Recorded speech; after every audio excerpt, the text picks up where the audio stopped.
Brazil is the home of football, but also the home of legacy carrier Latam. But who doesn't love an underdog? And Brazil has two very deserving low-cost carriers, Azul, Brazilian Airlines, and GOL Linhas Aéreas Inteligentes. Let's find out who takes the title of low-cost carrier champion.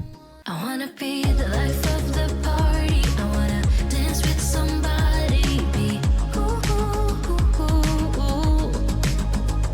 Azul was founded in 2008 and has hubs in Belo Horizonte, Campinas and Recife, with a strong presence at both the local airports in major cities, that's Santos Dumont in Rio de Janeiro and Congonhas, Sao Paulo, with Congonhas having an interesting and perhaps dangerous history, but we'll cover that later in the video. Azul uses a mostly Airbus fleet of airplanes, and some also Brazilian-made Embraers, well known for their very patriotic special livery. GOL, on the other hand, has hubs at Brasilia, Salvador da Bahia, and both major airports in Sao Paulo, that's Congonhas and Guarulhos, having a fleet exclusively made up of Boeing 737s. We'll be flying with GOL from Belo Horizonte to Santos Dumont, Rio de Janeiro, which covers a distance of 202 miles, taking roughly about 1 hour. And with Azul, we're also flying to Santos Dumont in Rio, but not from Belo Horizonte, but from Congonhas, Sao Paulo, covering a very similar distance of 213 miles, some 11 miles more than GOL, but also taking roughly an hour in journey time.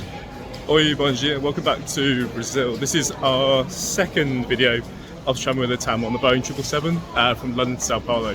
Had a bit of a panic this morning because I booked a flight with GOL to Santos Dumont in Rio, and I looked last night and I suddenly realised I booked a seat with no window.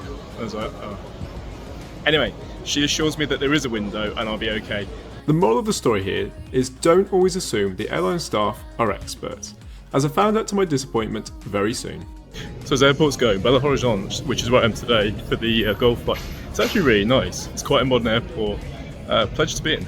Meanwhile, over at Congonhas, Sao Paulo, Azul was driving me a little bit crazy. It wasn't possible to check in online, so I made my way towards the self-check-in counter to see what I could do. Eventually, all was well, and having gone through the electronic gate, it's off to what is a very, very tiny third-party lounge. I accessed this using my priority pass, and it wasn't a good experience. It's worth pointing out, if you do have access or you want to go to the Azul lounge, it gets extremely busy. I had to wait about 10 minutes before I could even get a seat, and then it was quiet for some reason. While being distracted by these beautiful plane models in the window, you would think that things were much better over at Belo Horizonte for the GOL flight. Unfortunately, the lounge there was much the same, a lot bigger, but again, a real lack of seating and half the food was missing. But that's okay though, because it's nearly time to board the GOL flight. For today's GOL flight, divided into two queues, premium and my group, group 2.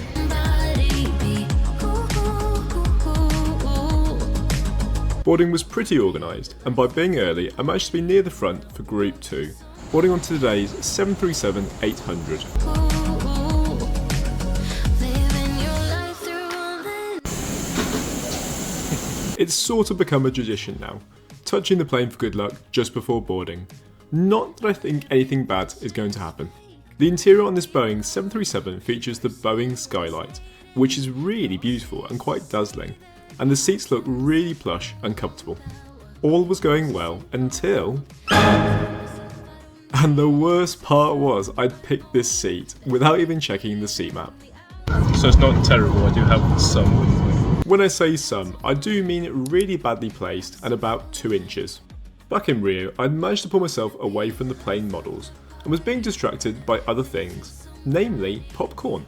It was luckily time to board, as it's a small airport and I'd run out of places to walk to. Today's flight with Azul perhaps is a little unfair for comparison, in being a Brazilian-made Embraer E195. This is both smaller and older than the 737 with GOL. Azul boards its passengers in groups 1, 2 and 3, with the D being for disabled or if you're over 60 you get to board first.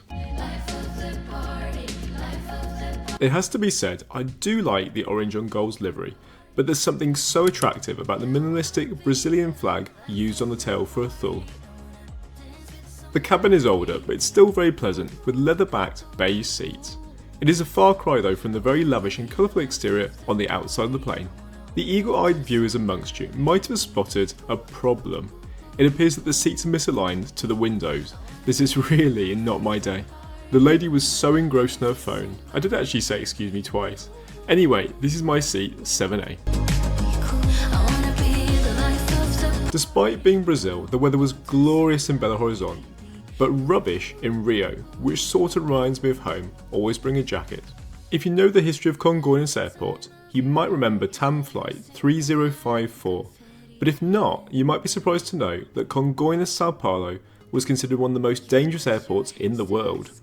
It's surrounded by residential properties and has had a few incidents. In fact, a memorial park stands at the northern end of the runway, a reminder of one of the terrible fatal crashes that occurred on a very wet day. GOL has a seat pitch of 30 inches and a width of 17.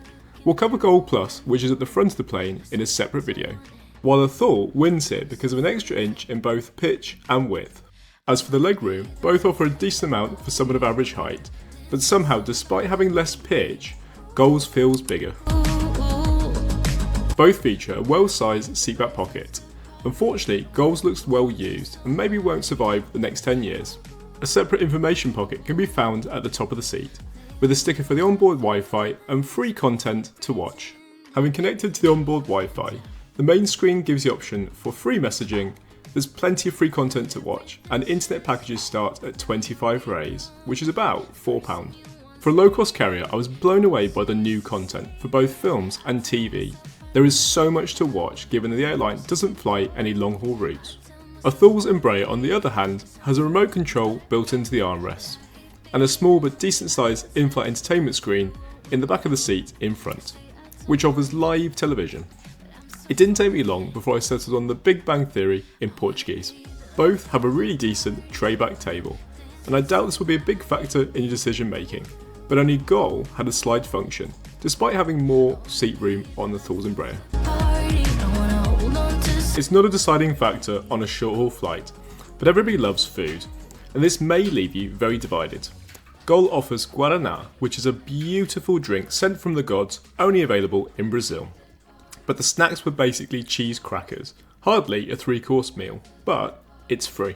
30,000 feet above the land, we've escaped the terrible weather of Sao Paulo.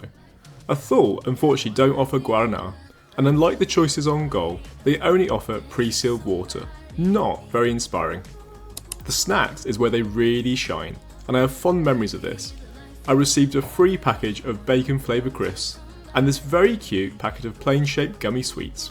So all that remains to be said is which flight was better, and who would I prefer to fly with in the future? So the big question is, do I prefer GOL or do I prefer Azul? And I hate to say it, but the answer is GOL. Woo! And the reason for that is I used to love Azul. It was one of my favourite airlines because it gave you so many snacks, like 4 things. So seats really no different. The snacks, Azul wins slightly because of the fact that those little packs of branded sweets were so nice and the crisps were so good. But the difference I think is the plugs for one, although it's not a like for like comparison because of the plane type, and also the crew. I think they were a little bit happier, a little bit better on GOL. So just a personal preference, I could be wrong. I should probably try them again. They definitely will.